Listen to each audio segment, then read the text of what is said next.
पाकिस्तान से अपडेट आ रही है। पाकिस्तान के सुप्रीम कोर्ट ने आज एक फ़ैसला सुनाया और जो फ़ैसला है ये डिस्क्वालिफिकेशन के ऊपर है। इसको बैकग्राउंड देख लेते हैं पहले। 2018 में सुप्रीम कोर्ट ने एक फ़ैसला सुनाया था और ये जो केस था समीउल्लाह बलूच केस था, ये 2018 का। इसके तहत सुप्रीम कोर्ट ने ये कहा था कि जो आर्टिकल 62(1)(f है, जिसके तहत डिस्क्वालिफिकेशन का आर्टिकल है ये, तो उसके ऊपर फैसला आया था। और कोर्ट ने कहा था कि जो डिस्क्वालिफिकेशन अगर किसी व्यक्ति का हो जाता है इलेक्शन लड़ने से, तो उसका जो डिस्क्वालिफिकेशन पीरियड होगा वो आजीवन तक होगा। यानी कि जो व्यक्ति डिस्क्वालीफाई एक बार हो गया तो पूरा ज़िंदगी भर वो आगे चुनाव नहीं लड़ सकता है। ये 2018 का फैसला था। जो पार्लियामेंट है उसने 2023 में एक बिल लाई थी। बिल में उसने डिस्क्वालिफिकेशन के ऊपर ही बिल था और डिस्क्वालिफिकेशन का पीरियड को पार्लियामेंट ने 5 साल कर दिया था 2023 में। तो उसके बाद ये मामला सुप्रीम कोर्ट में गया। सुप्रीम कोर्ट में इसके ऊपर कई दिनों तक बहस हुई। तो आज सुप्रीम कोर्ट ने फैसला सुना दिया। और सुप्रीम कोर्ट ने फैसले के तहत उसने पहली चीज़ ये कही है कि उसने कहा है जो आर्टिकल 62(1)(f है, यानी कि सादिक और अमीन, ये क्लाउज है जिसके तहत कोई व्यक्ति अगर ईमानदार नहीं होता है तो उसको डिस्क्वालीफाई किया जा सकता है। तो उन्होंने सुप्रीम कोर्ट ने आज के दिन कहा है कि जो कॉन्स्टिट्यूशन है उसमें नहीं लिखा है कि कितना समय के लिए वो डिस्क्वालीफाई हो पाएगा। सुप्रीम कोर्ट ने कहा है कि 2018 का जो फैसला सुप्रीम कोर्ट ने दिया था वो फैसला उसने अपनी पावर से बाहर जाके फैसला दिया था, यानी अपनी ओवर रीच कर लिया था सुप्रीम कोर्ट ने। सुप्रीम कोर्ट ने कहा है कि इसका जो पावर है निर्धारण करने का कि कितने समय के लिए डिस्क्वालीफाई होगा, वो या तो कॉन्स्टिट्यूशन में होता है या फिर वो पार्लियामेंट के पास पावर है। अगर कॉन्स्टिट्यूशन में पहले ही लिखा रहता, जब कॉन्स्टिट्यूशन में क्लॉज को बनाया जा रहा था, तो अगर उसी समय अगर लिखा रहता तो हम उसको मान लेते। लेकिन कॉन्स्टिट्यूशन में इसके बारे में कुछ लिखा नहीं है। तो उन्होंने कहा है कि अब इसकी पावर पार्लियामेंट के पास है। पार्लियामेंट तय कर सकती है कि डिस्क्वालिफिकेशन पीरियड को आजीवन रखना है कि कुछ समय के लिए रखना है। तो उन्होंने कहा जब पार्लियामेंट ने 2023 में बिल ला के 5 साल तक कर दिया, तो पार्लियामेंट का ये जो बिल है ये कॉन्स्टिट्यूशनली बिल है, यानी कि इसको कॉन्स्टिट्यूशनली वैलिडिटी मिल चुकी है। और सुप्रीम कोर्ट ने इसी बिल को सही ठहराया और कहा कि सुप्रीम कोर्ट 5 साल का जो डिस्क्वालिफिकेशन पीरियड है उसी के तहत वो तैयार है मानने को। तो अब 5 साल का डिस्क्वालिफिकेशन पीरियड होगा। कोई भी व्यक्ति अगर आर्टिकल 62(1)(f के तहत अगर डिस्क्वालीफाई हो जाता है तो 5 साल तक ही वो डिस्क्वालीफाई रहेगा। उसके बाद वो चुनाव लड़ने के लिए फिर से वो एलिजिबल हो सकता है। तो ख़ास तौर में ये इसलिए भी महत्वपूर्ण हो जाता है।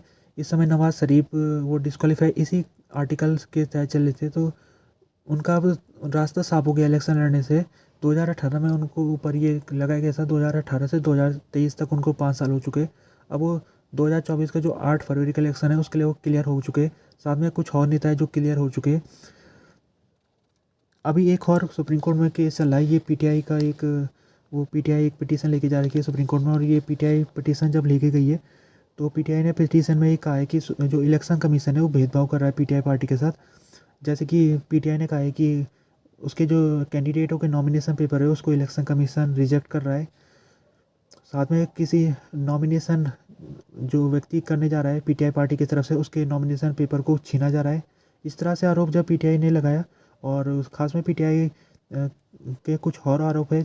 एक और आरोप ये है कि पीटीआई का जो सिंबल बैट है उसको भी इलेक्शन कमीशन ने जब्त कर रखा है। तो ये सब वो कंप्लेन लेके सुप्रीम कोर्ट में गई थी पीटीआई पार्टी, तो उसमें भी सुनवाई चल रही है। तो कल की सुनवाई की अगर बात की जाए तो इलेक्शन कमीशन का जवाब आ गया था। इलेक्शन कमीशन ने कहा था कि हम पीटीआई के साथ कोई भेदभाव नहीं कर रहे। और उन्होंने आंकड़े भी दिए थे, जैसे कि उन्होंने कहा था कि पीटीआई पार्टी ने जितने अभी तक नॉमिनेशन किए हैं उनमें से 76% नॉमिनेशन को एक्सेप्ट किया जा चुका है।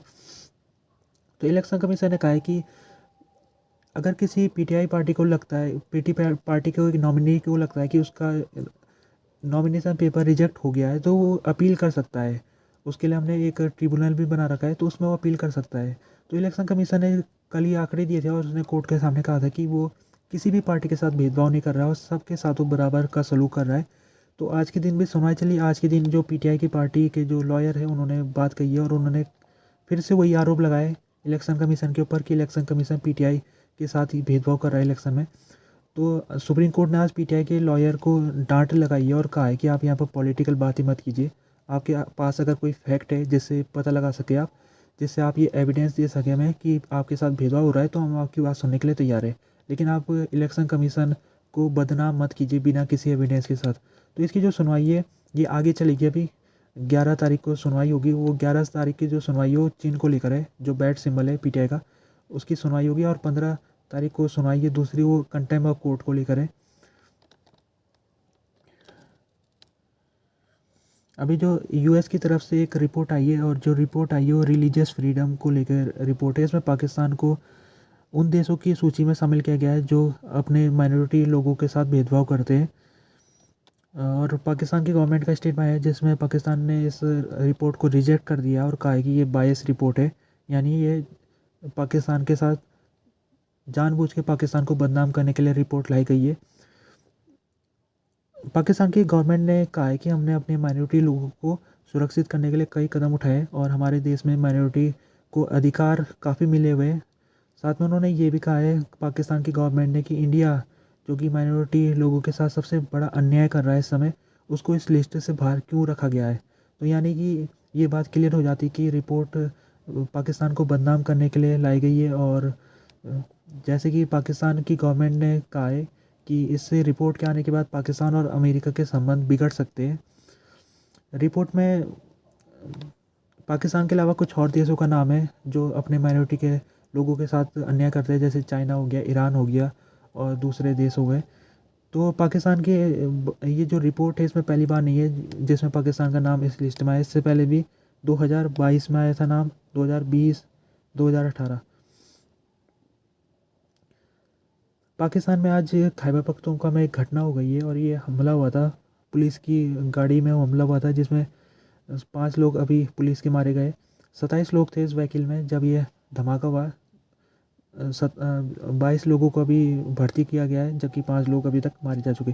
तो ये केपी में हुआ है, खैबर पख्तूनख्वा में ये हमला हुआ था और बजूर वहाँ इलाका पड़ता है, वहाँ पर ये टीटीपी ने इसको जिम्मेदारी ली है इस हमले की। और ये पुलिस वाले जो थे वो पोलियो वैक्सीनेशन के लिए ये जा रहे थे।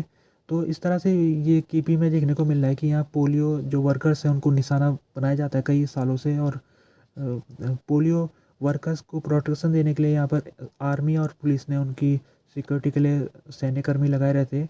तो लगता है कि आज का जो हमला हुआ है तो इसी वजह से हुआ है। ये पोलियो जो अभी कैंपेन चल रहा है खैबर पख्तूनख्वा में, तो तालिबान इस कैंपेन का हम विरोध करता रहा है हमेशा से, और वो बच्चों को चाहता है कि बच्चों को इस तरह से दवाई ना पिलाई जाए। हालांकि पाकिस्तान की गवर्नमेंट ने कहा है कि वो इस हमले से डरने वाला नहीं है और पाकिस्तान जो है वो आगे भी पोलियो को ख़त्म करने के लिए इस तरह से बच्चों को ड्रॉप पिलाएगा वो। और जब तक पोलियो की बीमारी ख़त्म नहीं होगी पाकिस्तान में तब तक वो आगे भी, चाहे उसको कुछ भी करना पड़े, वो कठिन से कठिन जगहों में अपने सैन्यकर्मियों को भेजेगा और बच्चों को पोलियो की ड्रॉप पिलाएगा।